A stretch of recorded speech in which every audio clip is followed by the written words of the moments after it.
There are places on Earth where the wind does not merely blow, it speaks. In the winter of 1959, deep within the frozen spine of the Ural Mountains, 9 experienced hikers stepped into a white wilderness that would become their tomb. What happened to them remains one of the most unsettling mysteries of the 20th century. This is not a story of simple tragedy. This is the story of footprints that stopped, of a tent torn from the inside, of bodies found beneath meters of snow, scattered like broken thoughts across a mountainside. This is the story of the Dyatlov Pass Incident. And tonight, we listen to the hollow whisper of the mountain. The year was 1959. The world stood divided by ideology, iron curtains, and nuclear dread. In the vast expanse of the Soviet Union, exploration was not merely recreation, it was proof of strength. Endurance was currency, survival was a badge of honor. At the Ural Polytechnic Institute in the city then known as Sverdlovsk, modern-day Yekaterinburg, a group of young engineering students prepared for a challenging winter expedition. At their helm was a 23-year-old radio engineering student, Igor Dyatlov. He was methodical, calm, experienced beyond his years. His goal, a Category 3 ski trek, the highest certification level at the time, across the northern Urals. The route would take them through remote territory toward a mountain known to the indigenous Mansi people as Kholat Syakhl. Its translation is chilling, Mountain of the Dead. They were not reckless thrill seekers. They were trained, seasoned hikers. Among them, Zinaida Kolmogorova, energetic, resilient, with an infectious spirit. Ludmila Dubinina, determined, fiercely independent, unafraid of hardship. Rustam Slobodin, strong, analytical, steady. Yuri Krivonchenko, known for his humor, for singing loudly even in the cold. Georgy Krivonchenko, though often referred to simply as Yuri, he carried a quiet thoughtfulness beneath his cheer. Semyon Zolotaryov, older than the rest, a decorated war veteran seeking certification to teach. Alexander Kolovatov, intelligent, introspective.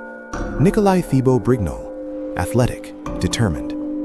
And one more who began the journey but would not finish it, Yuri Yudin. Illness forced him to turn back early in the expedition. He would become the only survivor, and he would spend the rest of his life wondering why.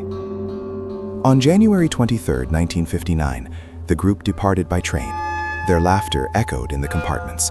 They sang, they joked, they documented their journey with photographs and diary entries, evidence of competence and high morale. The last inhabited settlement they reached was a small northern village. From there, civilization dissolved into trees, snow, and sky. Temperatures plummeted to -30 degrees Celsius. The hikers pressed on, skiing through deep drifts, hauling heavy packs, mapping their path with compass and calculation. They were not lost. They were not afraid.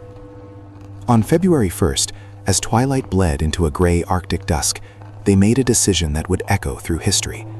Instead of descending into the shelter of nearby forest, they pitched their tent on the exposed slope of Kholat Syakhl, a decision that defied conventional mountain survival logic. Why remain vulnerable to the wind? Why choose exposure over pretension? We do not know. But that night, something happened. There are no witnesses, only clues. The tent was later discovered collapsed, partially buried in snow. It had been cut open from the inside, not unzipped, slashed. As though those inside believed that exiting through the door would take too long. Footprints led away from the tent. 9 sets, some barefoot, some in socks, none in proper winter gear.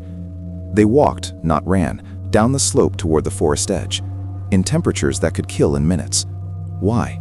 What could compel experienced hikers to abandon warmth, clothing, and safety in the heart of a Siberian winter? Avalanche? Military experiment? Infrasound? Something else? The mountain does not answer. When the group failed to send a telegram by February 12th, concern grew. Search parties mobilized. Students, volunteers, military personnel. Days passed. Snow fell. The mountain swallowed evidence. On February 26th, the tent was found. Investigators noted personal belongings remained inside, boots neatly arranged, jackets folded, food untouched. The hikers had left in haste, but not chaos. The first bodies were found near a cedar tree at the forest's edge. Two of them, Yuri Krivonishenko and Georgi, barefoot, clad only in underwear. Their hands were burned. Branches above them broken, suggesting someone had climbed the tree. A small fire had been attempted. It was not enough. Between the tree and the tent lay three more bodies, Dyatlov, Kolmogorova, Slobodin. They appeared to be returning to the tent, as if whatever drove them out had passed, as if they believed they could go back. They never made it. The remaining four were not found until May. Snow had concealed them in a ravine 75 meters deeper into the forest. They were better dressed, wearing clothing cut from the dead, an act of grim survival logic. But their injuries defied explanation. Dubinina had severe chest trauma, Solodario's ribs were crushed, Tibov Brigino had a catastrophic skull fracture. And Dubinina's tongue was missing. Yet externally, there were few signs of struggle. No defensive wounds, no signs of a fight. One investigator compared the force to that of a car crash. But there were no cars, no roads, no witnesses. Radiation was later detected on some clothing. The official conclusion, issued months later, was brief and cryptic. The hikers died as a result of a compelling natural force. Nothing more. The case was closed. Files were archived. Questions remained. Avalanche. In 1959, avalanche was dismissed due to the slope's mild angle.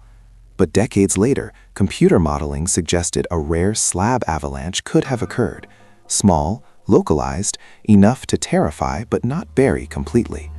Would that explain the tent being cut open? Yes. Would it explain walking calmly downhill? Perhaps. Would it explain the internal injuries? Possibly, if bodies were crushed by compacted snow. But avalanches leave signatures, and searchers reported none. Military testing. The northern Urals were not untouched by secrecy. Rumors of parachute mines, explosive devices detonated above ground, circulated for decades.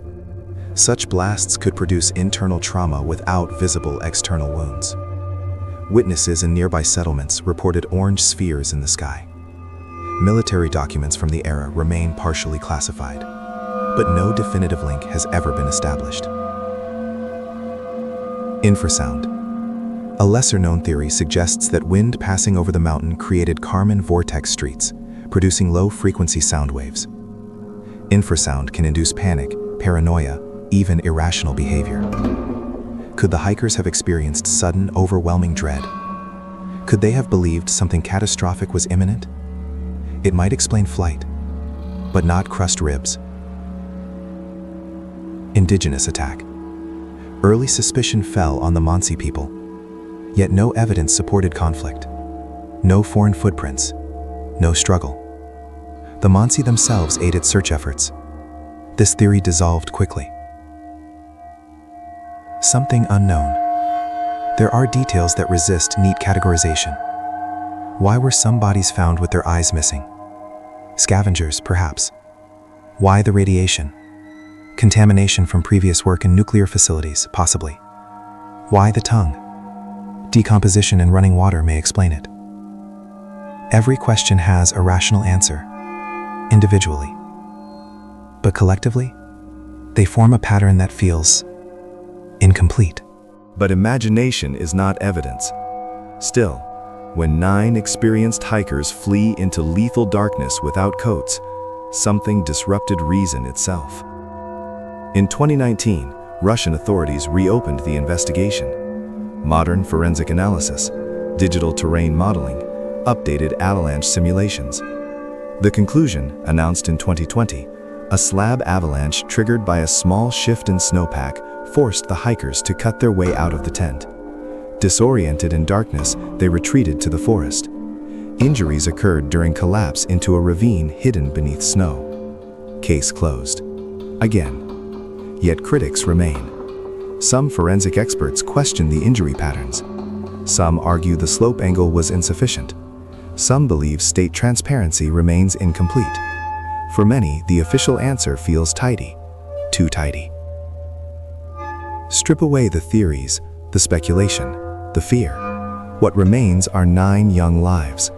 They wrote in their diaries of cold fingers and good spirits. They joked about romance. They argued about route decisions. They were students, friends, children.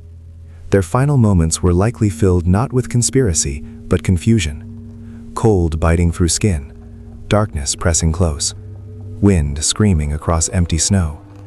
Perhaps they believed they would survive the night. Perhaps they believed morning would bring clarity. Morning came, but not for them. Yuri Yudin lived into old age. He returned to the site decades later. He stood at the pass, now renamed in honor of his fallen friend, Dyatlov Pass. He carried memory like frost beneath the skin. When asked what he believed happened, he often answered with restraint. He did not chase monsters. He did not accuse governments. He said only that something forced them from the tent, and he wished he had stayed. Survivor's guilt is its own mountain. Mountains do not hate. They do not plot. They do not conceal. And yet, they keep secrets. Stand alone on an exposed slope in winter, and you will understand how small a human being truly is. The Dyatlov group entered that fastness with confidence, skill, preparation. What they encountered may have been natural. It may have been accidental. It may have been preventable. But in the end, the difference matters little to the dead. The wind still moves across Kholat Syakhl. It still carves patterns in the snow. It still howls against the dark. If you listen closely, it almost sounds like voices. Not screaming, not pleading, just whispering. 9 young hikers, frozen in time, their footprints leading away from safety, their story suspended between explanation and enigma. In 1959, 9 people walked into the mountains. Only silence walked out. And somewhere, high above the tree line, beneath a sky that does not care, the hollow whisper remains.